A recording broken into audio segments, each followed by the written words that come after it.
18 বছরে পূরণ হয়নি সেতুমন্ত্রীর এলাকার মানুষের ব্রিজের স্বপ্ন। সাব্বির ইবনে সিদ্দিকীর তথ্যচিত্রে দেখুন বিস্তারিত।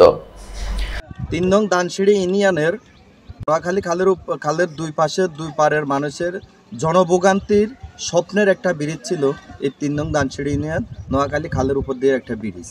দীর্ঘ 18 বছর পেরিত হলেও পূরণ হয়নি এই এলাকার মানুষের স্বপ্ন। এলাকার স্থায়ী বাসিন্দাদের কাছে আমরা শুনবো তাদের মুখ থেকে। দীর্ঘ 18 বছর পার হলেও পূরণ হয়নি দুই পারের মানুষের স্বপ্ন। বহু প্রতিশ্রুতি ও পরিকল্পনার কথা শোনা গেলেও বাস্তবায়নের মুখ দেখেননি গুরুত্বপূর্ণ এই প্রকল্প। নোয়াখালীর খালের দুই তীরের হাজার হাজার মানুষের প্রতিদিন ভোগান্তির শিকার হচ্ছেন, অথচ সমাধানের কোনো কার্যকর উদ্যোগ দেখা যাচ্ছে না। বাংলাদেশ আওয়ামী লীগের সাবেক সাধারণ সম্পাদক, সড়ক ও সেতু মন্ত্রী ওবায়দুল কাদেরের নির্বাচনী এলাকা নোয়াখালীর সংসদীয় আসন 5 কবিরহাট উপজেলার 3 নং ধানসিঁড়ি ইউনিয়নের নলুয়া ও জগন্নাথ সড়কের নোয়াখালী খালের দুই পারের সংযোগ স্থল নলুয়া 1 নং ও 2 নং ওয়ার্ডের হাজার হাজার মানুষের চলাচলের একমাত্র পথ এটা। 90 দশকের দিকে মানুষ সাঁকো দিয়ে পারাপার হতো। বাজারের ব্যবসা ও এলাকায় স্থানীয় মানুষের সহায়তায় একটা কাঠের পোল তৈরি করেন। এখন পর্যন্ত মানুষ চলাচল করে আসছে। বর্ষাকাল আসলে চরম ভোগান্তির পরে স্কুল কলেজের ছাত্রছাত্রী সহ হাজারো মানুষ।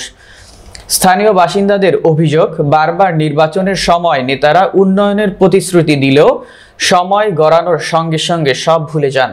এতে সবচেয়ে বেশি দুর্ভোগে পড়েন শিক্ষার্থী, কর্মজীবী ও অসুস্থ রোগীরা। এদিকে দুই পারের মানুষ আরো কতদিন এই দুর্ভোগ পোহাবে তা নিয়ে প্রশ্ন থেকেই যাচ্ছে। সাবেক ইউপি চেয়ারম্যান নুরুল আলম ভূঁইয়া পারভেজ জানান, এই ব্রিজটুকু এত বেশি জরুরি যে এইখান থেকে হাসপাতাল রুগী নিতে যে কষ্ট হচ্ছে, বাচ্চাদের যাতায়াতের ক্ষেত্রে যে অসুবিধা হচ্ছে, আমি মনে করি কর্তৃপক্ষ এদিকে যথার্থ দৃষ্টি আকর্ষণ করা একদম জরুরি। এখানে একটা ব্রিজ এই এলাকার মানুষের প্রাণের দাবি। স্থানীয় বাসিন্দা শারীরিক প্রতিবন্ধী হানিফ জানান, যাইতে আমাদের অনেক কষ্ট। আমরা যদি একটা ব্রিজ হইতো আমরা আসতে যাইতে অনেক উপকার হইতো। আমরা প্রতিবন্ধী লোক কারেন্ট হাউল দিয়ে হাঁটতে পারি না। প্রয়োজন একটা ব্রিজ না থাকার কারণে মানুষ যাতায়াত করতে অনেক অসুবিধা হচ্ছে। বাচ্চা কাচ্চা নিয়ে ডাক্তারের কাছে যেতে অনেক অসুবিধা হচ্ছে। কারে ব্রিজটা পাল্টা একটা ব্রিজের দরকার।